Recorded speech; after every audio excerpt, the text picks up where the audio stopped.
Assalamualaikum warahmatullahi wabarakatuh. Saya Fitri Agustina Kusumaningrum, calon guru penggerak Angkatan 10 Kabupaten Jepara, akan melakukan wawancara dengan beberapa kepala sekolah sebagai tugas modul 3.1 demonstrasi kontekstual tentang pengambilan keputusan berbasis nilai-nilai kebajikan sebagai pemimpin. Selamat menyaksikan.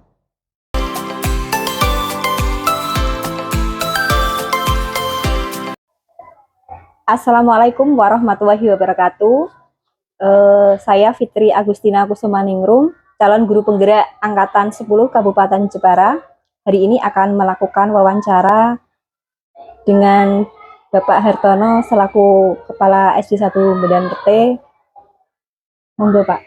Ya. Assalamualaikum warahmatullahi wabarakatuh. Perkenalkan, saya Hartono. Saya di sini ditugaskan untuk jadi kepala sekolah di SD Negeri 1 Medan Pete, yang kebetulan merupakan SD di mana Bu Fitri Agustina Kusumaningrum yang jadi calon guru penggerak mengajar. Untuk beliaunya mengajar di kelas 4. Pada saat ini melaksanakan tugas sebagai guru penggerak, mau melaksanakan wawancara. Monggo Bu. Ya. Mulai ya Pak ya. Ya. Assalamualaikum warahmatullahi wabarakatuh. Waalaikumsalam. Selamat pagi Pak Hartono. Selamat pagi menjelang siang Bu. Mohon maaf mengganggu waktu Pak Hartono. Oh ya, sedikit. Hari ini saya mau lakukan wawancara sebentar ya Pak, berkaitan dengan tugas saya di modul 3.1 demonstrasi kontekstual tentang pengambilan keputusan berbasis nilai-nilai kebajikan sebagai pemimpin. Nanti ada beberapa pertanyaan yang terkait pengambilan keputusan yang Pak Hartono jalankan selama ini. Ya. Pertanyaan pertama Bapak, bagaimana Pak Hartono dapat mengidentifikasi kasus-kasus yang merupakan itu dilema etika ataukah itu rujukan moral? Iya, terima kasih. Jadi dalam tugas guru penggerak memang didesain untuk mempersiapkan para guru-guru sebagai calon pemimpin ke depan. Jadi itu kelihatan sekali dengan berbagai macam materi yang disajikan, yang pada saat ini terutama tentang dilema etika dan rujukan moral. Jadi untuk dilema etika itu sebetulnya juga hal istilah itu memang agak familiar ketika memang berjalan adanya kegiatan guru penggerak. Tapi sebetulnya memang itu sebetulnya sudah dijalani oleh para kepala sekolah yang sudah menjalani kegiatan beliau atau tugas-tugas beliau jadi kepala sekolah. Itu memang dalam pengambilan keputusan selalu ada hal-hal seperti itu. Hanya istilahnya saja secara akademik didefinisikan sebagai dilema etika. Jadi ada dua hal, yaitu dilema etika serta bujukan moral. Dalam dilema etika itu seseorang kepala sekolah yang ketika mau memutuskan suatu permasalahan itu, beliaunya itu berbenturan dengan dua hal yang sama-sama benar, dan itu harus diputuskan atau dipilih salah satunya. Sedangkan bujukan moral itu merupakan hal-hal yang sudah jelas, karena ini biasanya berbenturan dengan pidana. Karena apa? Karena ini persoalannya ini pertentangan antara benar dan salah. Jadi kalau itu sesuatu sudah merupakan hal yang jelas antara benar dan salah, itu tinggal kemampuan hati kita mau masuk kemana. Jadi kontrol diri kita, norma-norma yang di hati kita itu mau masuk ke dalam hal yang sifatnya benar atau salah. Kalau dilema etika itu biasanya untuk hal-hal yang sebetulnya di lingkungan kita istilahnya nak wong Jawa lengarane padha apike tapi sing bener karo bener. Jadi itu memang butuh hal-hal yang sifatnya itu kita kumpulkan pada diri kita untuk mendasari keputusan itu bisa diambil. Jadi misalnya seseorang itu seorang guru, beliau juga sebagai seorang istilahnya non sewu, di samping beliau mengabdi sebagai ASN, sebagai apa istilahnya untuk pendidik untuk anak-anak didik beliau juga seseorang yang bekerja di mana beliau juga membutuhkan kenaikan karir dan lain sebagainya, prospek itu sama. Ketika itu dijalankan, kadang-kadang itu ada hal-hal yang berbenturan. Misalnya pada musim-musim dulu ya, seperti yang dulu, musim pengajuan kenaikan angka kredit. Jadi ketika waktu itu deadline-nya 1 hari itu harus selesai berkas-berkas di mana itu harus dikirim dan nanti akan mempengaruhi karir seorang ASN tersebut. Terus pada hari itu misalnya siswa juga menghadapi menjelang kegiatan ANBK misalnya, ANBK. Itu ketika seorang guru terus memilih di mana? Lah, kebetulan beliaunya kan mesti izin, Pak, nuwun sewu, hari ini saya tak ngurus ini ya Pak. Berkas saya. Gitu. Ini kalau kepala sekolahnya, aduh, kan gitu. Iya. Ini bagaimana? Kalau ngurusi karir, nanti anak ditinggal, ini suruh gudak. Kalau anak kasihan juga, itu hal-hal yang kadang-kadang salah satu contoh dilema etika. Jadi hal-hal yang benar, tapi harus dipilih. Nah, itu susah. Iya. Berarti enak dari kepala sekolah tahu. Berarti tadi dilema etika itu kalau jenengan menghadapi kasus yang benar dengan benar ya Pak ya. Kalau yang bujukan moral itu panjenengan menghadapi kasus yang benar dan salah. Jadi kalau bujukan moral itu lebih kepada kita. Di lingkup kita untuk memandang itu benar atau salah. Monggo. Selanjutnya Pak, bagaimana Pak Hartono menjalankan pengambilan keputusan di SD Negeri 1 Medan Pete ini, terutama untuk kasus-kasus di mana dua kepentingan itu sama-sama benar atau sama-sama mengandung nilai kebajikan, sama-sama benar. Ya, dalam memutuskan suatu permasalahan itu kan yang jelas kita harus paham dulu. Jadi tidak ada istilahnya sebuah keputusan itu lahir hanya karena kita seperti melempar sebuah koin.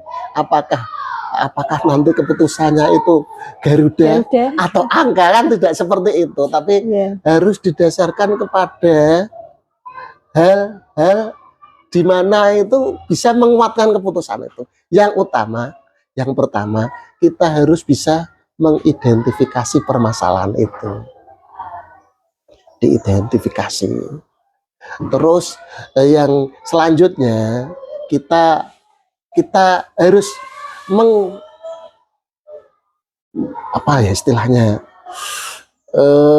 lingkup permasalahan itu harus betul-betul kita batasi, jangan sampai membatasi masalah. Dalam arti apa-apa yang bisa kita anggap terlibat dalam permasalahan lingkup, misalnya eh, permasalahan itu di lingkungan kita itu yang nanti melibatkan siapa saja. Yang terlibat itu nanti kita kita juga identifikasi lagi orang-orang itu istilahnya expert dalam bidang apa kan gitu. Jadi ketika itu kita meminta masukan, kita bisa bisa betul-betul memilih, oh ini tim saya yang kebetulan paham betul dalam bidang ini. Nah, terus selanjutnya kita juga harus punya data yang cukup dan berimbang. Ini penting. Terus yang tidak kalah penting, rambu-rambu tetap kita Aturan ya Pak seperti itu. aturannya gimana, regulasinya bagaimana, kondisi masyarakat atau lingkungannya bagaimana. Jadi ketika itu nanti keputusan itu diputuskan mempengaruhi kondisi lingkungan tidak, bikin gaduh tidak, kira-kira bisa diterima tidak, itu tetap jadi bahan pertimbangan. Terus juga menyangkut kepentingan. Ini nanti apakah hanya menguntungkan kepentingan dalam jangka pendek atau jangka panjang, atau hanya jangka pendek dan jangka panjang, nah nanti banyak istilahnya boncos kan gitu. Kan itu juga jadi bahan pertimbangan juga. Jadi tadi keputusan panjenengan dalam menjalankan keputusan tadi ya Pak, satu diidentifikasi dulu, terus membatasi ruang lingkupnya, terus mencari data yang cukup berimbang, terus tahu aturannya atau regulasinya gimana, terus itu nanti jangka panjang atau jangka pendeknya gimana, seperti itu ya Pak ya. Terus Pak, untuk pertanyaan selanjutnya, langkah-langkah Pak Hartono, langkah-langkah atau Pak prosedur seperti apa yang Pak Hartono lakukan selama ini? Jadi kalau prosedur kalau tidak jadi yang utama itu. Jadi kita melakukan sesuatu itu karena ada permasalahan. Kita paham permasalahan itu dengan data yang ada itu, terus baru kita padankan dengan teman-teman yang terlibat, siapa-siapa saja, kita bicarakan, cari titik temu, terus kita ambil titik tengah, kita putuskan. Dan yang utama nanti yang terakhir refleksi ketika itu keputusan itu dijalankan, hasilnya bagaimana. Jadi evaluasi itu selalu ada, dan itu nanti dijadikan bahan untuk keputusan berikutnya. Ya berarti tadi harus paham dulu ya Pak tentang masalahnya apa, terus disamakan persepsinya, terus diambil jalan tengahnya, terus melakukan refleksi sehingga hasilnya kelihatan ya Pak. Ya. Terus Pak, hal-hal apa saja yang selama ini Bapak Hartono anggap efektif dalam pengambilan keputusan pada kasus-kasus dilema etika yang pernah Bapak tangani? Hal yang paling efektif dilaksanakan utamanya itu memang istilahnya apa ya, teamwork. Jadi istilahnya kita harus tahu punya tim. Jadi the right man and the right place. Jadi orang-orang memang ketika kita menggali informasi dan menanyakan, meminta pertimbangan tentang hal-hal yang kita ingin tahu dan kita mintai pertimbangan, itu kita memang betul-betul paham betul orang itu memang expert dalam bidangnya atau paham betul dalam permasalahan itu, sehingga nanti mempengaruhi kualitas pengambilan keputusan itu. Berarti panjenengan membentuk tim work tadi ya Pak, yang orang tersebut yang sudah panjenengan tahu. Ya enggak betul, di SD kita kan ya orangnya itu saja, enggak terus seperti pemilu buat panitia kan enggak, tapi paling tidak misalnya ada permasalahan orang-orang yang ya secara pribadi, oh Bu yang sebentar tidak komunikasi ini ada, misalnya ada permasalahan, misalnya kita permasalahan itu agak sedikit aja, kita hanya menyampaikan kasusnya tanpa menyebutkan orang itu, nah jenengan menurut jenengan gimana kan? Itu kalau tidak disebutkan secara personal orangnya itu biasanya nanti kan lebih objektif pertimbangannya. Kalau sudah tahu biasanya emosi yang bicarakan. Berarti kan misalnya ada kasus panjenengan memanggil individunya tanpa menyebutkan identitasnya kepada bulan kita menceritakan kasusnya saja, misalnya, nah jenengan gimana kan gitu nanti tanpa menyebutkan identitas. Kalau kan bareng diceritakan, oh itu konsep sing iki. Pak, kebetulan ada jalan, nanti hasilnya nanti enggak mempengaruhi istilah objektivitas. Ya, terus Pak, hal-hal apa saja yang selama ini merupakan tantangan dalam pengambilan keputusan pada kasus-kasus dilema etika? Ya. Yang menjadi tantangan bagi panjenengan. Hal yang menjadi tantangan itu kadang-kadang ya yang utama itu memang hubungan antar personal. Kadang-kadang di tradisi kita itu kan masih lekat, misalnya ewah pekewah dengan yang lebih sepuh, terus hubungan kekeluargaan, oh ini masih saudara atau apa itu, sehingga kadang-kadang itu juga tetap mempengaruhi. Terus yang utama itu kadang-kadang penerimaan kita. Ada hal-hal yang sebetulnya itu sudah jadi regulasi atau aturan, tapi di hati kecil kita itu sebetulnya itu ada semacam penentangan gitu. Kadang-kadang itu kan. Tapi sebagai ASN kita kan tetap tegak lurus dengan aturan yang ada, walaupun di hati kita memang sebuah aturan itu memang misalnya regulasi tidak mutlak 100% itu benar. Kadang-kadang dia aturan kok seperti itu, memang itu. Tapi itu pun toh itu benang merah itu tetap harus ada buat garis kita untuk memutuskan sesuatu, memang harus ada pijakan itu. Berarti tadi tantangannya jika jenengan punya hubungan personal ewah pekewo dan hubungan kekeluargaan ya Pak ya. Itu yang menjadi tantangan panjenengan. Terus Pak, untuk selanjutnya apakah Pak Hartono itu memiliki sebuah tata kelola atau jadwal tertentu dalam sebuah penyelesaian kasus dilema etika? Nah, jadwal tidak ada ya. Tapi permasalahan itu kan memang berhubungan dengan tugas-tugas sekolah itu kan ada kadang-kadang sifatnya yang administratif dan istilahnya hubungan antar personal kepegawaian itu kan memang. Jadi jika memang ada permasalahan yang timbul, biasanya kita terus langsung identifikasi, terus segera kita selesaikan beliau-beliaunya yang berkaitan dengan permasalahan itu, terus kita coba ajak untuk berkomunikasi, terus berusaha merumuskan permasalahan itu dan mencoba untuk mencari permasalahan. Tapi itu kalau sifatnya yang sudah agak besar. Tapi kalau hal-hal yang sifatnya kira-kira itu agak ringan dan memang tidak butuh permasalahan yang lanjut, yang lebih detail lagi, ya kita putuskan dengan kita sendiri juga bisa. Berarti kan intinya kalau masalahnya ringan kan langsung diputuskan dari itu juga. Kalau memang sudah dalam hati kita itu istilahnya dalam aturan yang kita sebatas di lingkup untuk kepala sekolahnya saja bisa. Jadi tidak terus harus langsung alurnya panjang, itu tidak mesti tergantung masalahnya bobot permasalahan yang ada. Terus bentuk atau prosedur seperti apa yang Bapak Hartono jalankan?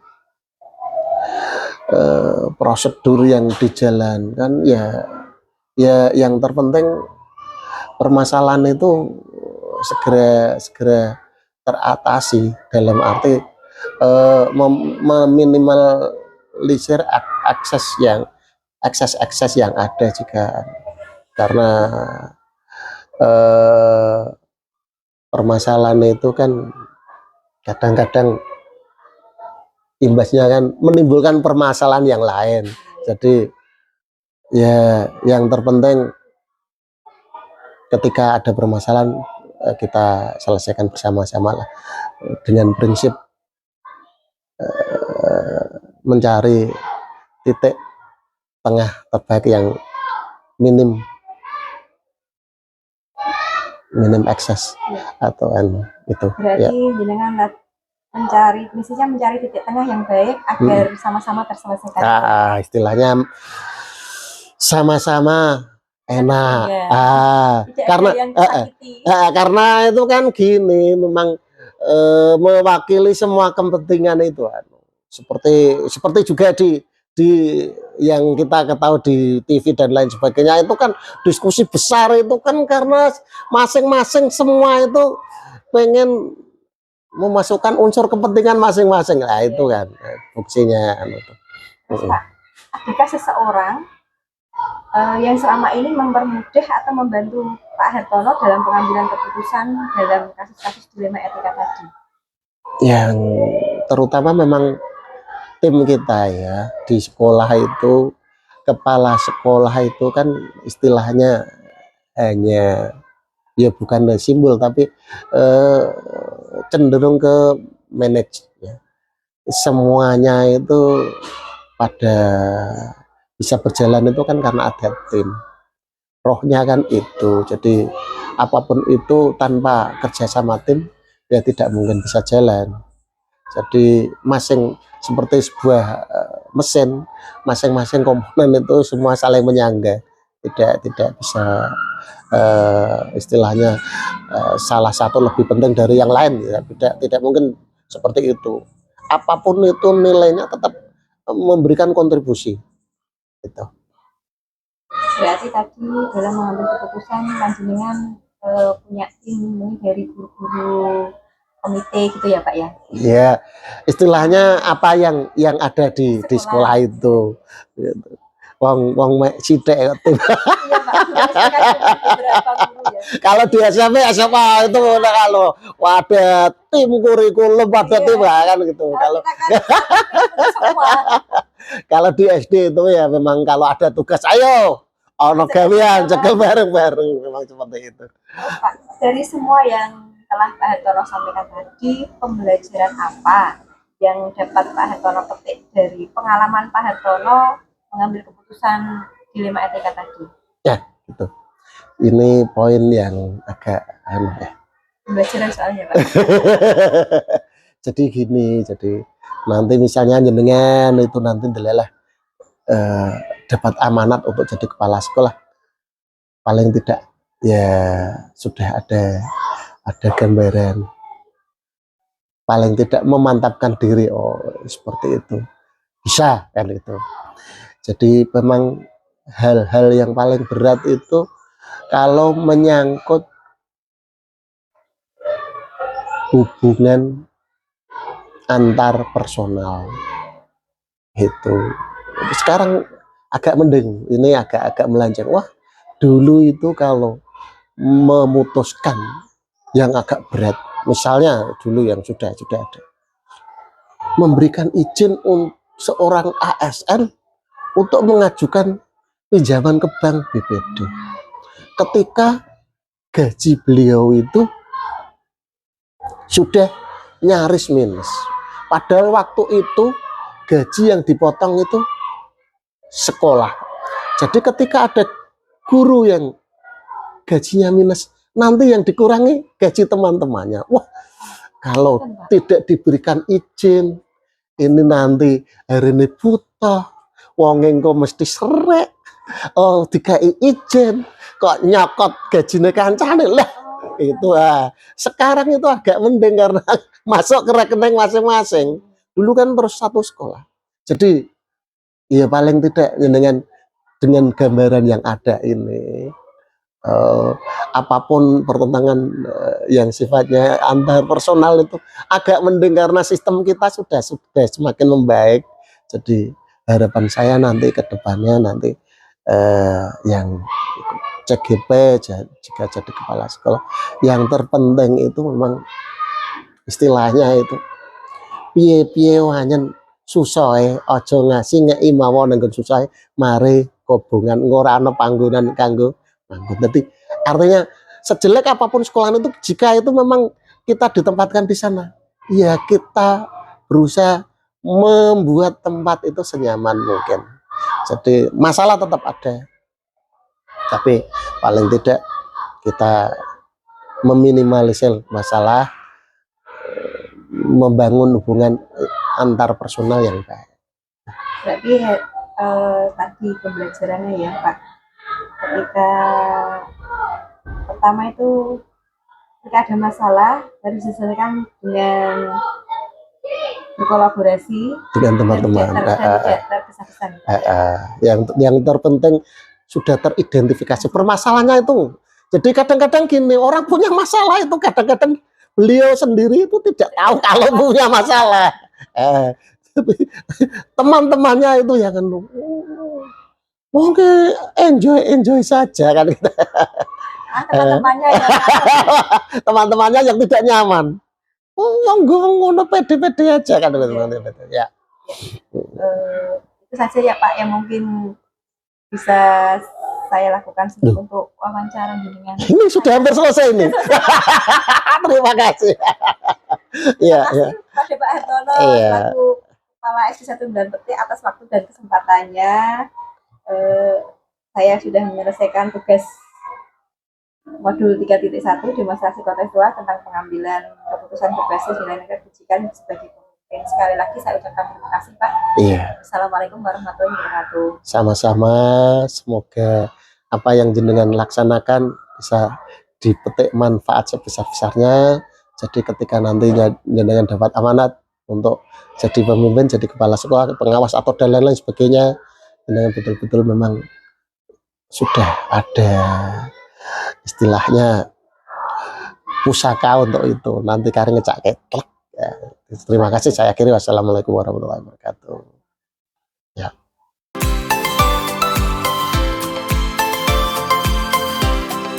Assalamualaikum warahmatullahi wabarakatuh. Selamat pagi Bu Sri Winarti. Waalaikumsalam warahmatullahi wabarakatuh, Bu Fitri. Mohon maaf mengganggu waktunya Bu Win ya. Jadi tujuan saya ke sini mau melakukan wawancara dengan Bu Sri Winarti selaku Kepala SD Negeri 1 Brengkules terkait dengan tugas saya di modul 3.1 demonstrasi kontekstual tentang pengambilan keputusan berbasis nilai-nilai kebajikan sebagai pemimpin. Nanti akan ada beberapa pertanyaan terkait pengambilan keputusan ya Bu. Iya. Pertanyaannya yang pertama, selama ini bagaimana Bu Win dapat mengidentifikasi kasus-kasus yang merupakan dilema etika atau kebutuhan moral? Baiklah.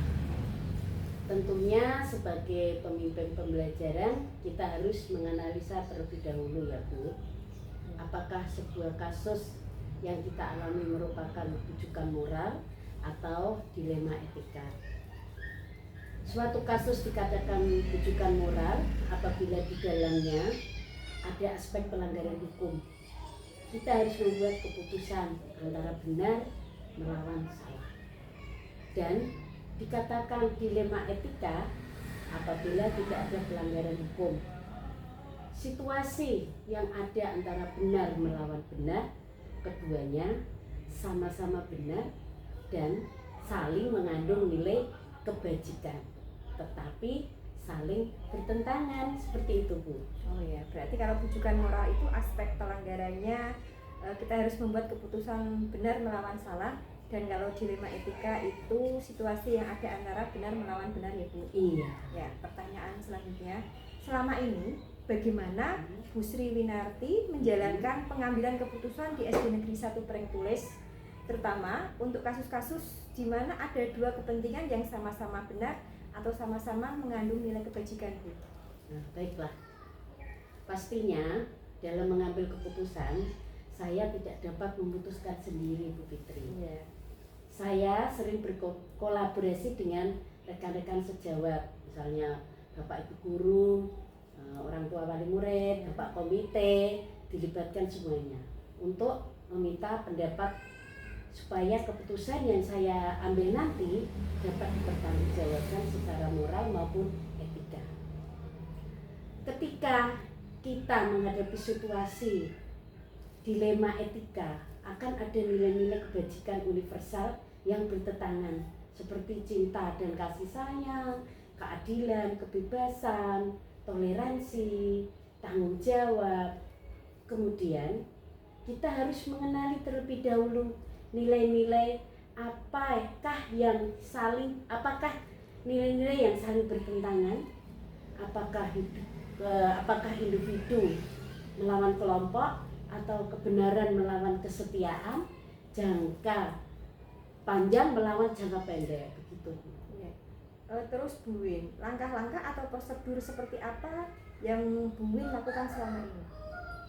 Langkah-langkah saya dalam menggunakannya, langkah itu paradigma dilema etika, individu melawan kelompok, tadi rasa keadilan lawan rasa kasihan, jangka panjang lawan jangka pendek.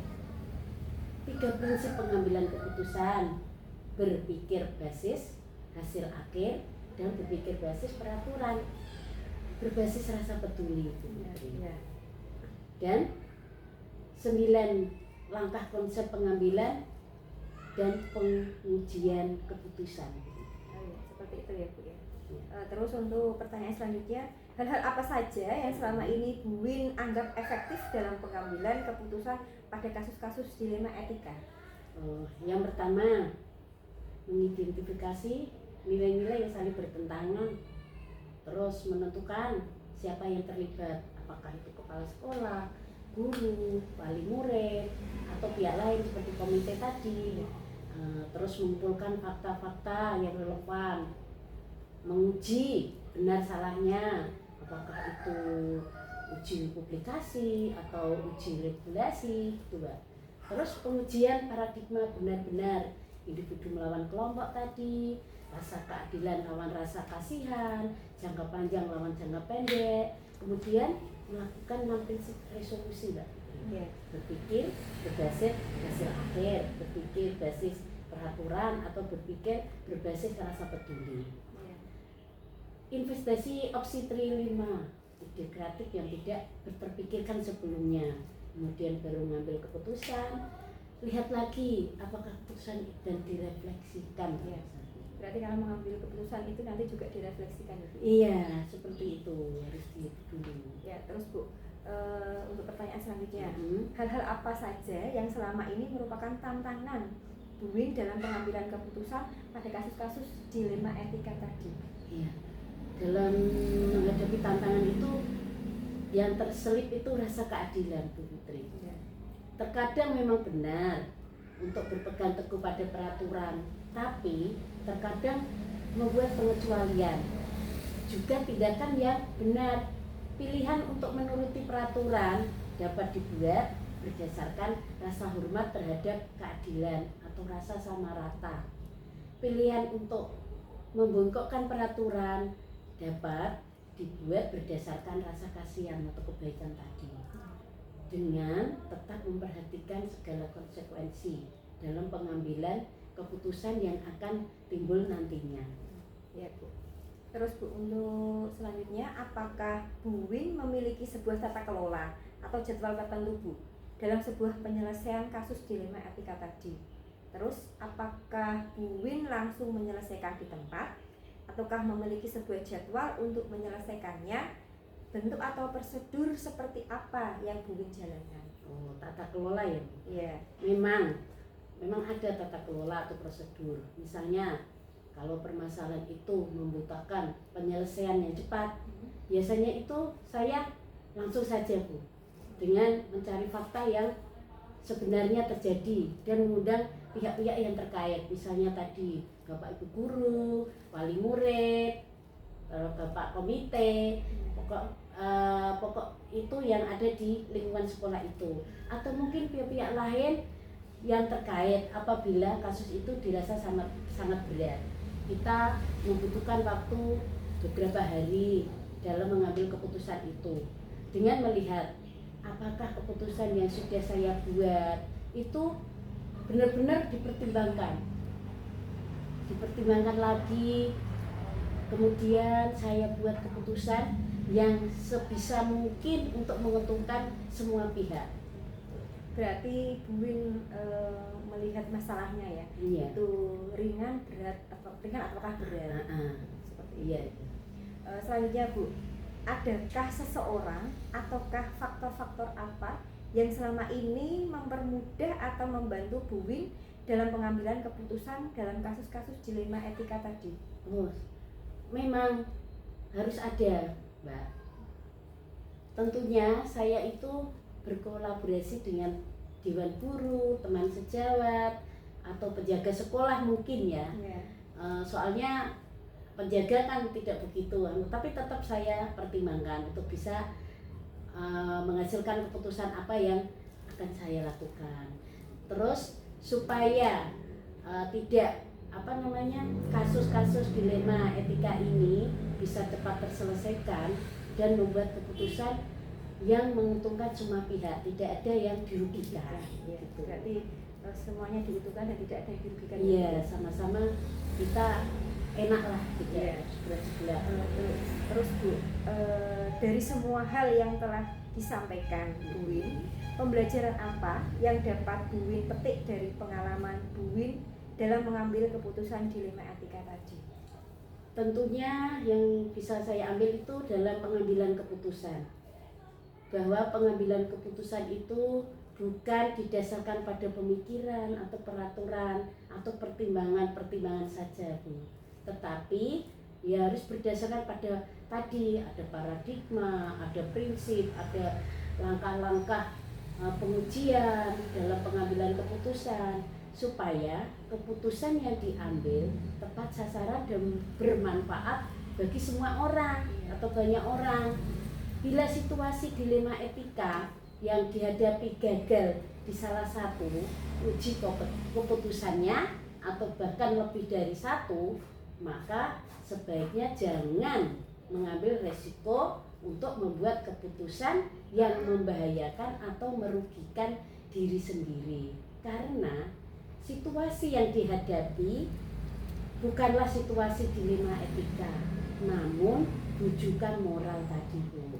Dan diperlukan sikap keberanian dalam melakukan eksekusi atau keputusan tersebut dengan segala konsekuensinya, Bu. Oke, terima kasih ya Bu Win. Jenengan sebagai Kepala SD Negeri 1 Pringtulis sudah mengutarakan bahwa pengambilan keputusan dapat didasarkan pada pemikiran, peraturan, dan pertimbangan perasaan saja. Tetapi harus didasarkan pada paradigma, prinsip, dan pengujian pengambilan keputusan. Seperti itu ya Bu. Terima kasih ya Bu Win, jenengan selaku Kepala SD Negeri 1 Pringtulis atas waktu dan kesempatannya sehingga saya dapat melakukan wawancara ini untuk menyelesaikan tugas saya di modul 3.1 demonstrasi kontekstual tentang pengambilan keputusan berbasis nilai-nilai kebajikan sebagai pemimpin. Sekali lagi saya ucapkan terima kasih ya Bu. Sama-sama Fitri, semoga sukses dan berhasil. Wassalamualaikum warahmatullahi wabarakatuh. Waalaikumsalam warahmatullahi wabarakatuh.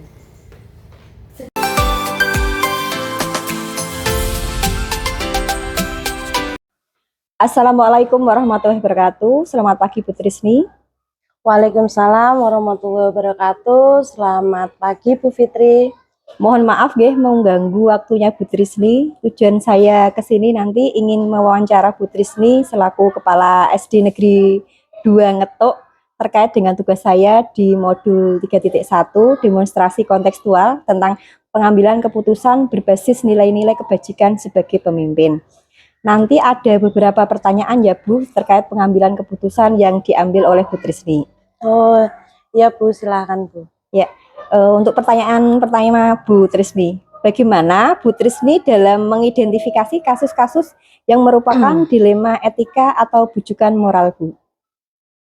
Dalam mengidentifikasi adanya kasus, apakah kasus itu termasuk dalam dilema etika atau bujukan moral gitu? Ya.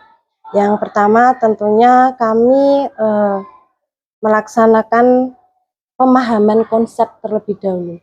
tentang adanya yang dimaksud dengan dilema etika dan juga bujukan moral. Kemudian yang kedua, kami mengenali kasus tersebut. Kasus yang ada itu seperti apa? Kita kenali terlebih dahulu. Kemudian yang ketiga, kami menganalisis, Bu, menganalisis kasus ini itu seperti apa gitu. Kemudian setelah kita analisis, kita mendapatkan hasilnya, tahap yang terakhir yaitu baru kita menentukan. Kita masukkan ke dalam konsep yang ada tadi, kita tentukan kasus tersebut masuk dalam dilema etika ataukah masuk dalam bujukan moral.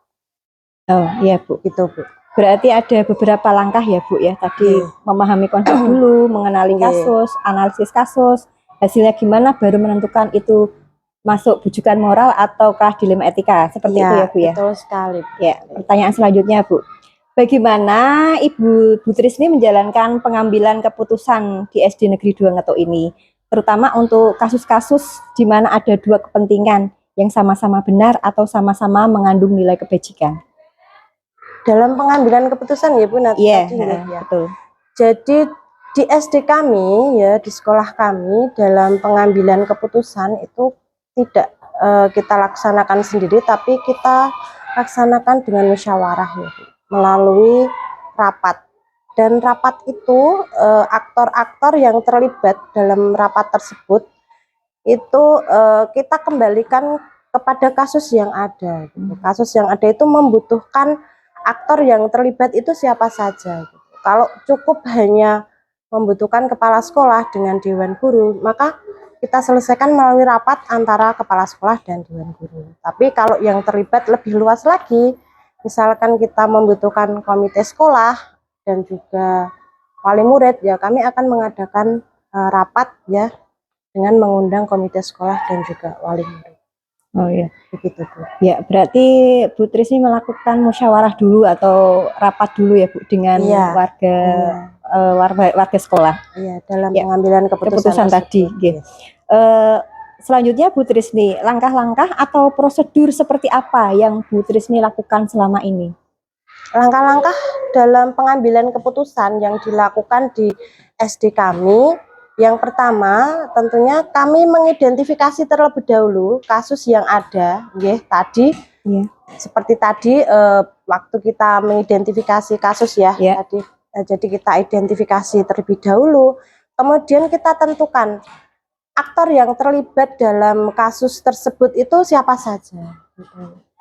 Kalau kita sudah ketahui, oh ini yang terlibat misalkan cukup guru dengan siswa saja, ataukah lebih lebar lagi kalau kita sudah menentukan aktor-aktor ini, aktor-aktor yang terlibat, kemudian kita mengumpulkan data-data yang ada. Kita mengumpulkan data-data yang ada untuk mencari kebenaran atau fakta-fakta yang terjadi sebenarnya seperti apa dalam kasus ini. Kalau kita sudah mengetahui ini, kemudian kita melakukan pertimbangan apabila nanti kasusnya ternyata seperti ini. Apabila nanti keputusan yang diambil seperti ini kira-kira nanti bertentangan dengan aturan yang ada atau tidak, karena kita kan sebagai sekolah kita di bawah naungan pemerintah apakah nanti bertentangan dengan peraturan yang ada atau bagaimana. Jadi kita tahap keempat itu kita melakukan pertimbangan-pertimbangan dalam pengambilan keputusan. Setelah pertimbangan-pertimbangan tadi diambil kita mengetahui pertimbangan tersebut, barulah diambil proses pengambilan keputusan ini.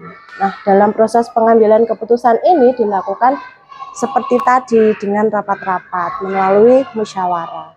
Ya, tentunya dengan memanggil aktor-aktor yang terlibat. Dalam tahap kelima ini kan sudah didapat keputusan sudah didapat keputusan. Kemudian kalau sudah didapat keputusan, tahap yang terakhir, tahap yang keenam, kita kaji ulang keputusan itu. Kita kaji ulang benar-benar sudah bisa berjalan sesuai dengan yang perencanaan pertimbangan tadi atau belum. Apabila memang masih ada yang perlu dibenahi, ya dibenahi lagi. Tapi apabila itu sudah sesuai dengan pertimbangan tadi, tidak berbenturan dengan peraturan yang ada, dan kita kan tentunya hasil akhir yang diinginkan itu seperti apa. Kalau sudah berarti kita jalankan keputusan tersebut. Seperti itu ya Bu ya. Nggih. Terus Bu Trisni, hal-hal apa saja yang selama ini Bu Trisni anggap efektif dalam pengambilan keputusan pada kasus-kasus dilema etika tadi? Hal-hal yang efektif ya dalam pengambilan keputusan yang selama ini di sekolah kami ambil itu adalah dalam pengambilan keputusan tentunya tidak berbenturan dengan peraturan yang ada dan juga sesuai dengan hasil akhir.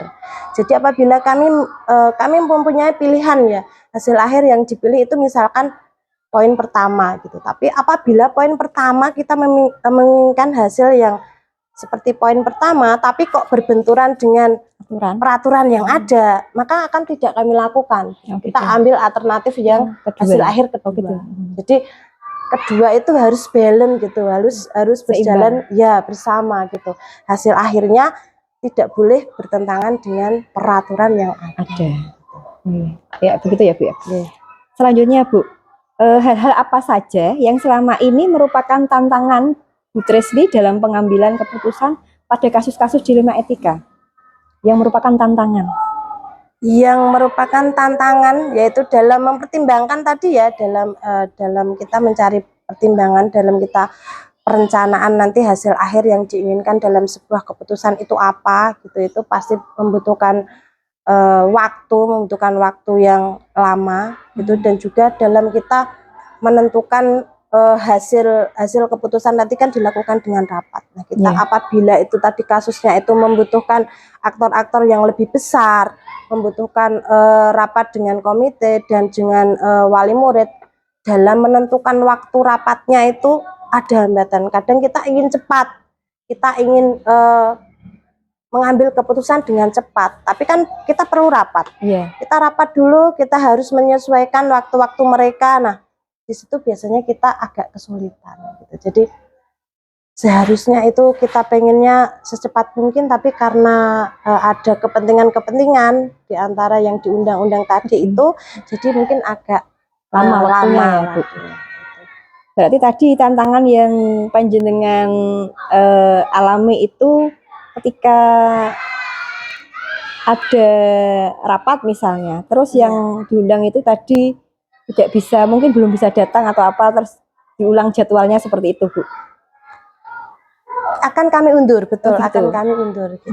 Karena kebutuhannya memang aktor yang diundang itu harus hadir semua gitu. Harus hadir gitu.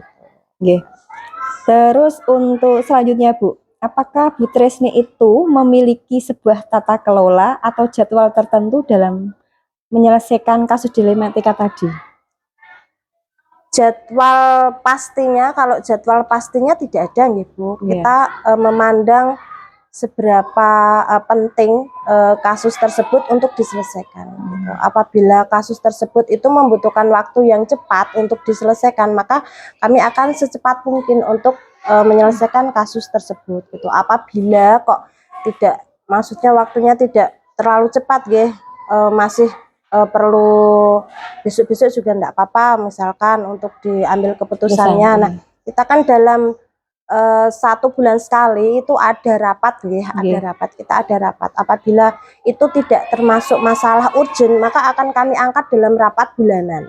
Dalam pengambilan keputusan itu akan kami angkat dalam rapat bulanan. Tapi kalau memang urgent banget, memang harus diselesaikan secepat mungkin, ya akan kita selesaikan secepat mungkin.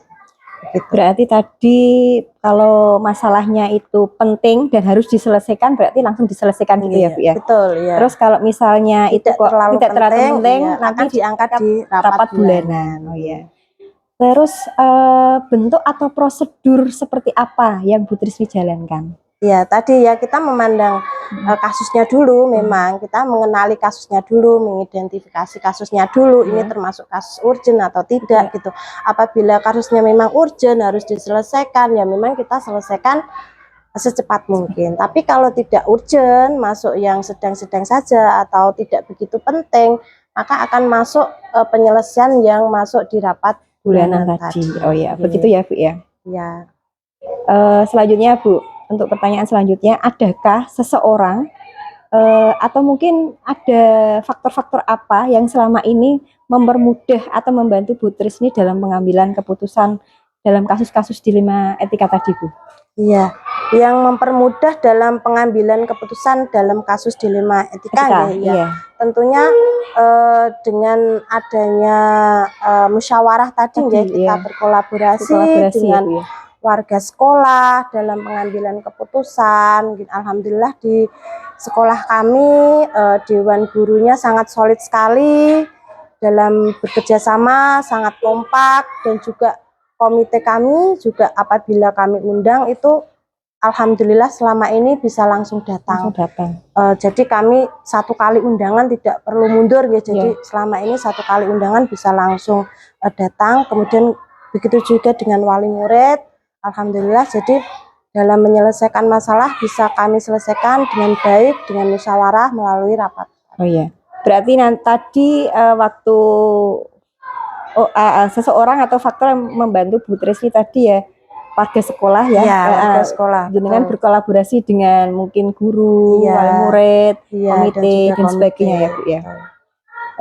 Selanjutnya, Bu, dari semua hal yang telah Bu Trisni sampaikan tadi, pembelajaran apa yang dapat Bu Trisni petik dari pengalaman Bu Trisni dalam pengambilan keputusan dilema etika tadi? Dalam pengambilan keputusan dilema etika tadi, yang bisa saya petik adalah dalam pengambilan keputusan itu memang tidak bisa dilakukan dengan cara terburu-buru, ya.